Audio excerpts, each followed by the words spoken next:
Bien, ahora vamos a ver un ejemplo aplicando los parámetros de Denavit-Hartenberg para un robot espacial, cuyo objetivo es obtener la solución analítica para determinar la cinemática directa de acuerdo al método antes mencionado, con un robot espacial mostrado aquí abajo. En este caso es un robot espacial de 3 grados de libertad, donde cada eslabón tiene una magnitud, en este caso L1, para este eslabón es L2 y para este es L3, cuyos ejes giran alrededor de θ1, θ2 y θ3 respectivamente. Y tenemos el efector final.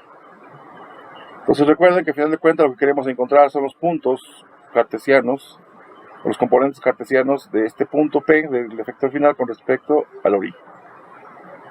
Entonces, una vez encontrada la solución, debemos verificar los resultados para los siguientes valores numéricos mostrados aquí abajo, para poder numéricamente encontrar la solución de la cinemática directa. Como primer paso, recuerden, de acuerdo al ejemplo anterior, es asignar el número de eslabones. Recuerden que tenemos n más 1 eslabones. Entonces aquí tenemos 1, 2 y 3 eslabones más 1, por lo tanto tenemos 4 eslabones. Articulaciones, tenemos n articulaciones, entonces es 1, 2, 3 articulaciones. Este quiere decir que tenemos 3 grados de libertad. Como siguiente paso, asignar z para cada articulación. Entonces en este caso tenemos z1 con respecto a la primera articulación, es decir, θ1 gira alrededor de θ1, z2, tenemos que θ2 gira alrededor de θ2 y θ3 gira respecto a z3. Posteriormente se asignan, en este caso x1 está orientada hacia acá, x2, x3, y para completar la regla de la mano derecha, tenemos sus componentes en y. Una vez que ya definimos el número de eslabones, articulaciones y asignamos los ejes z para cada articulación, lo que sigue es realizar nuestra tabla de parámetros de h. En este caso tenemos 3 eslabones, por lo tanto tenemos sus componentes correspondientes para cada uno de ellos. Entonces, para el caso del primer eslabón, tenemos un desplazamiento de esta articulación. En este caso, recuerden que es la posición relativa a los eslabones a lo largo de z. En este caso, como está a lo largo de z, tenemos como magnitud de B1 de ese desplazamiento, por lo tanto, L1 corresponde a la magnitud de B1, al desplazamiento de la articulación. El ángulo θ sub i, pues para el primer eslabón es θ1, y en este caso no hay una longitud del eslabón a lo largo de x. ¿Por qué? Porque está a lo largo de z. Y tenemos ángulo de torsión como menos 90. ¿Por qué? Porque en este caso tenemos una rotación o una torsión de z1 con respecto a 2 que corresponden a un ángulo de menos 90 grados. Por lo tanto, el ángulo de torsión que tenemos aquí efectivamente es menos 90 grados. Tomando en cuenta que el ángulo de torsión es el ángulo entre las proyecciones ortogonales de los ejes. En este caso de z con respecto al siguiente. Entonces en este caso, como no están orientados en la misma posición, tenemos esta rotación de menos 90 grados. Para el eslabón 2, en este caso, el desplazamiento en B1 a lo largo de Z no hay un desplazamiento, porque en este caso está a lo largo de X, por lo tanto, B sub 2 sería 0. El siguiente ángulo sería θ2, y en el caso de la longitud del eslabón, como se mide a lo largo de X, en este caso sí aplica, cuya magnitud es L2. Para el ángulo de torsión, en este caso es 0, porque efectivamente no hay una torsión, no hay un cambio del eje Z con respecto al siguiente, la orientación del eje Z con respecto al siguiente, por lo tanto es 0.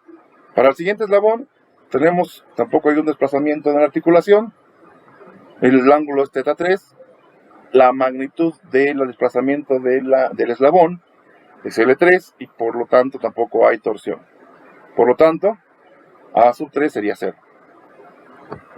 Ahora, basándonos en la matriz resultante de transformación de coordenadas entre sistemas interconectados, Es decir, basándonos en esta pequeña matriz, lo que tenemos que hacer ahora es, basado en esta tabla, sustituir los valores correspondientes.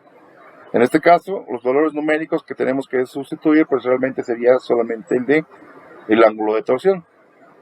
Entonces, una vez realizado esta operación, lo que obtenemos, bueno, y obviamente realizando las equivalencias correspondientes, nos quedaría esta para la matriz del eslabón 1, es decir, T1, tendríamos esta matriz de transformación para T1. Para T2, tomando en cuenta igualmente los valores de la tabla, basándonos en esta pequeña matriz, nos queda de esta forma. Y para la matriz de transformación 3, nos queda esta otra matriz. ¿De acuerdo? Entonces, finalmente, lo que tenemos que hacer es sustituir para realizar esta multiplicación de sus matrices, para obtener la matriz de transformación con respecto al origen. Esto es, al realizar la multiplicación, obtenemos esta matriz de transformación, por lo que nos queda los siguientes valores. Ya tomando esta multiplicación, sabemos que estos corresponden a el valor a la rotación, y estas son respecto a la traslación, es decir, esta sería la cinemática de nuestro robot. Finalmente obtenemos lo que les había comentado anteriormente, Px, o el componente en X correspondiente a este valor, la componente en Y y la componente en Z. Esto correspondería a la solución analítica de la cinemática directa utilizando los parámetros de Dynamite-Hartenberg.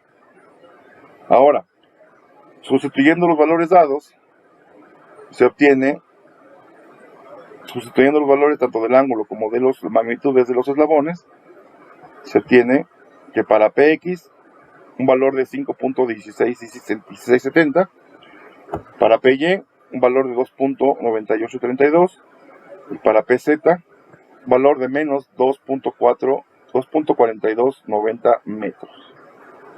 Y con esto se obtiene la solución para un robot espacial de 3 grados de libertad utilizando los parámetros de Dynamite-Hartenberg.